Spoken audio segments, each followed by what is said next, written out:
ഇത് പറഞ്ഞപ്പോഴാണ് കേട്ടോ ഞാൻ വേറൊരു കഥ ഓർത്തത്. ഇതൊരു കഥയാണേ. ഒരമ്മ, അമ്മയുടെ മകൻ വിവാഹം കഴിച്ച സ്ത്രീ വേറൊരു പുരുഷനുമായി അവിഹിത ബന്ധത്തിലായിട്ട് അവൻ്റെ കൂടെ പോയി. അവനിൽ നിന്ന് 3 മക്കളുമായിട്ട് 2, 3 മക്കളുമായിട്ട് ഇപ്പോൾ ജീവിക്കുകയാണ്. ഈ മകൻ അതായത് ആദ്യത്തെ ഹസ്ബൻഡ് ഈ കുറച്ച് നാൾ മുമ്പ് ഒരു ആക്സിഡൻറ്റിൽ മരിച്ചു.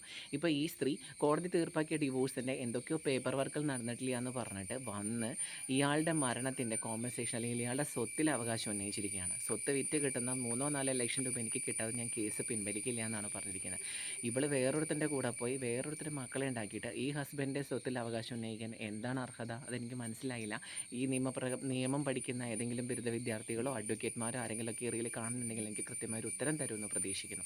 എന്തൊക്കെയോ പേപ്പർ വർക്കുകൾ കഴിഞ്ഞില്ല എന്ന്. ഇപ്പോൾ ഇങ്ങനൊരു വിധി കൂടി വന്ന സ്ഥിതിക്ക് ഇനി ഇവരുടെ ഈ ഒരു വാദത്തിന് എന്തെങ്കിലും റിലവൻസ് ഉണ്ടോ എന്ന് എനിക്കറിയില്ല. ഈ അമ്മ അവരുടെ തോരാ കണ്ണീരുമായി അവരുടെ വീട് മുറുകെ പിടിച്ചിരിക്കുമ്പോൾ ആ വീട് വിറ്റ് ഇവൾക്ക് സ്വത്ത് വേണമെന്ന് പറഞ്ഞ് വന്നിരിക്കുന്ന ഈ കണ്ടവന്മാരുടെ കൂടെ നിരങ്ങാൻ പോയ ഈ പിഴച്ച സ്ത്രീ എന്ന് പറയുന്ന ഇവൾക്ക് ഈ നാളെ വെച്ചിരിക്കുന്ന വിധി എന്താണെന്ന് ഇവൾ ചിന്തിക്കുന്നുണ്ടോ? ഇന്ന് പുത്രദുഃഖം അനുഭവിക്കുന്ന ഈ അമ്മയുടെ കണ്ണീരും പ്രാക്കും നിൻ്റെ തലയിൽ കയറിയാൽ നീയും നിൻ്റെ മക്കൾ ആയുസ്സത്ത് അത് മരിക്കുന്നത് കാണേണ്ടി വരും. അന്നേ നീ അറിയുള്ളൂ ഈ അമ്മയുടെ കണ്ണിൽ നിന്ന് വരുന്ന കണ്ണുനീരിൻ്റെയും നെഞ്ചിലെ തീയുടെയും അവരുടെ ചുടുചോരയുടെയും വില എന്താണെന്ന്.